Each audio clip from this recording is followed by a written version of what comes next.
በሽምግልና ላይ ብዙ ጊዜ ስለ ሙሽራው ከሚጠይቁት ጥያቄ አንዱን ጥቀሽ ባህሪው እንዴት ነው? ሱሰኛ ነው ወይ? ይጠጣሉ? ቀር ብቻ ይዘህልን ውጣ ነው።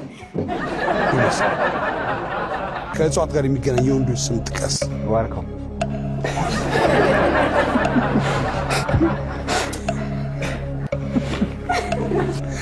ሲሞት አስባችሁታል?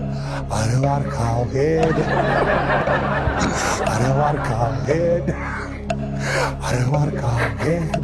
አንቺ ምንድነው የስራ ድርሻሽ? ጥፍርና ሂና ነው ማስተምር። እስቲ አንዴ ሞረዷን ያዟት። ሞረዷን ያዘን ለዚህ ሞረዷን አሳዩኝ።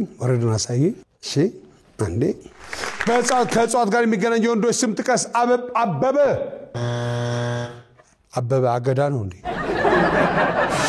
እሺ በሽምግልና ላይ ብዙ ጊዜ ስለ ሙሽራው ከሚጠየቀው ጥያቄ አንዱን ጥቀሽ። ምን አለው? ታውናለህ አንቺ?